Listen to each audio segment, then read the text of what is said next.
Berjumpa kembali saudara-saudariku dalam pembahasan kita tentang luka batin.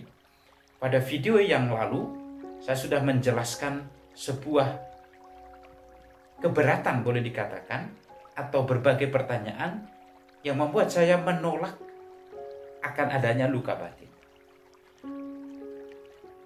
Mengapa saya menolak luka batin? Tentu beberapa alasan sudah saya jelaskan pada bagian yang pertama. Namun pada bagian ini, saya mau menambahkan beberapa hal. Ada sebuah kisah, dua orang anak kembar. Mereka dikandung dalam situasi yang sangat susah dan genting akibat perang pada waktu itu. Ibunya sempat putus asa menghadapi kesulitan hidup pada masa-masa itu. Bahkan, ibunya sempat berusaha hendak membunuh anak ini, bahkan sudah berusaha membunuh anak ini sejak dalam kandungan. Namun semua upaya yang dilakukan oleh ibu ini tampaknya gagal. Hingga akhirnya ia melahirkan anak kembar. Belum lama anak ini lahir dan bertumbuh. Akhirnya kedua anak ini kehilangan orang tuanya. Kedua anak ini ditinggal ketika mereka masih kecil. Mereka akhirnya diasuh dan dibesarkan oleh orang lain yang waktu itu hanya ingin mengambil keuntungan dari kedua anak ini. Kedua anak ini akhirnya dibesarkan, tapi dibesarkan juga dalam kekejaman dan kekerasan yang tiada tara. Terkadang mereka disiksa dan dipaksa untuk bekerja melebihi kemampuan mereka. Dalam perjalanan waktu, mereka bertumbuh menjadi pribadi yang besar, bertumbuh dalam kedewasaan. Singkatnya, akhirnya mereka bertumbuh menjadi dewasa. Namun keduanya memiliki akhir hidup yang berbeda. Anak yang sulung ini hidup dalam depresi yang sangat berat dan selalu memiliki ketakutan dan kecemasan yang berlebihan pada masa-masa dia dewasa. Begitu mendengar ada suara keramaian, ia langsung bersembunyi ke rumah dan mengurung diri untuk waktu yang begitu lama. Namun yang bungsu sangat berbeda.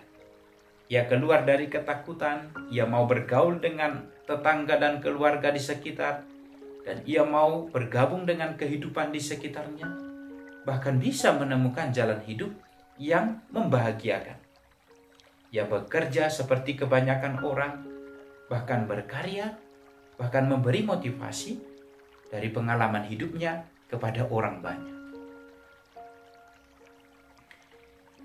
Kedua anak itu punya pengalaman pahit masa lalu yang sama.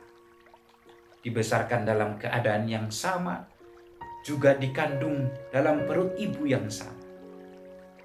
Tapi mengapa setelah mereka dewasa, mereka berbeda?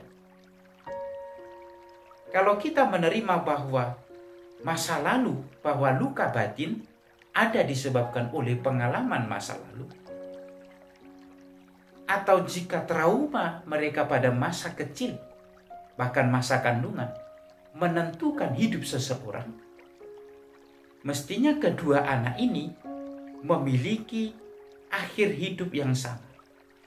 Mestinya keduanya akan mengalami depresi yang sama ketika mereka dewasa. Tapi sayangnya tidak. Maka kalau kita fokus hanya pada sebab-sebab pada masa lalu, hanya pada kepahitan dan trauma pada masa lalu, kita akan terjerumus pada sebuah kesimpulan bahwa kita sedang trauma, bahwa kita mengalami luka batin. Karena yang dinyatakan di dalamnya adalah keadaan masa kini dan masa depan sudah diputuskan oleh kejadian-kejadian pada masa lalu. yang seakan-akan tidak bisa lagi diubah. Nah, karena itu, selama tinggal di dalam konsep bahwa kita sedang mengalami luka batin, kita tidak mau mengambil langkah untuk maju. Padahal jika luka batin benar-benar ada, semua orang yang tumbuh dewasa dalam perlakuan kejam oleh orang tuanya harus menderita efek yang sama mestinya. Atau semua orang yang bertumbuh dalam kesulitan atau dalam derita pada masa kecilnya, seperti contoh pada kedua anak itu, mestinya harus berakhir dengan hasil yang sama. Tapi kenyataannya tidaklah demikian. Maka yang menjadi pendiri seluruh gagasan bahwa trauma itu ada dan menentukan hidup seseorang, ini menjadi pendirian yang tidak logis.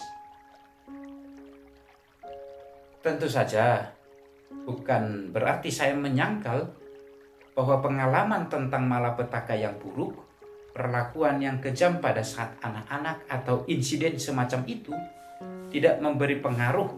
Saya tidak mengatakan tidak memberi pengaruh pada pembentukan pribadi seseorang. Saya yakin juga bahwa pengaruhnya ada. Namun yang paling penting yang mau saya katakan adalah bahwa tidak ada yang benar-benar ditentukan oleh pengaruh tersebut. Bahwa kesimpulan saya terluka oleh beban masa lalu, itu tampaknya kesimpulan yang tidak logis. Kita menentukan hidup kita sendiri menurut makna yang kita berikan dari pengalaman masa lalu itu. Maka hidup Anda bukanlah sesuatu yang diberikan oleh orang lain, tentu bukan. Apalagi dikatakan terluka oleh orang lain. Tetapi sesuatu yang Anda pilih sendiri dan Andalah yang menentukan serta memutuskan. Singkatnya saya mau mengatakan, luka batin itu adalah kesimpulan yang dibuat oleh seseorang pada masa sekarang. Bukan oleh pengalaman pada masa lalu. Sebab tidak ada pengalaman yang dengan sendirinya menyebabkan keberhasilan ataupun kegagalan kita pada masa sekarang.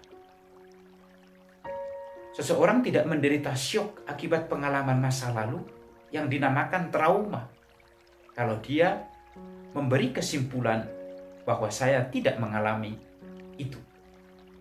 Sebab trauma dan luka batin itu adalah hasil dari kesimpulan masa kini.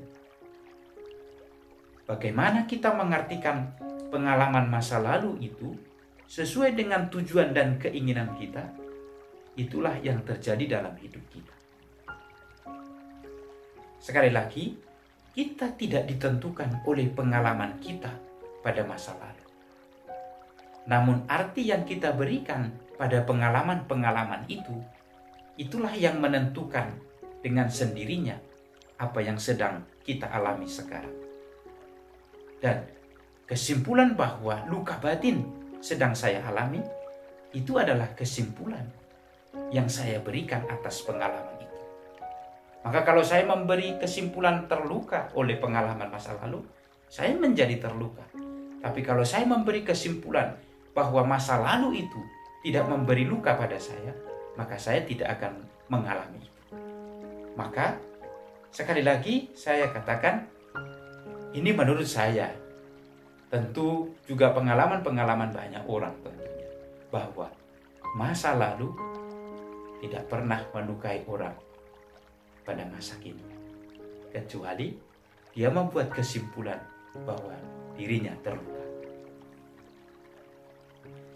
Semoga inspirasi yang singkat ini bermanfaat bagi kita.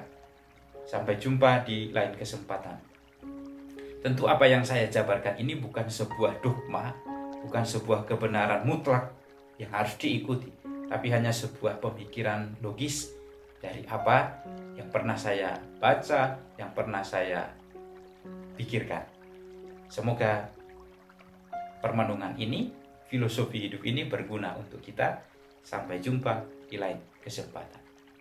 Tuhan memberkati.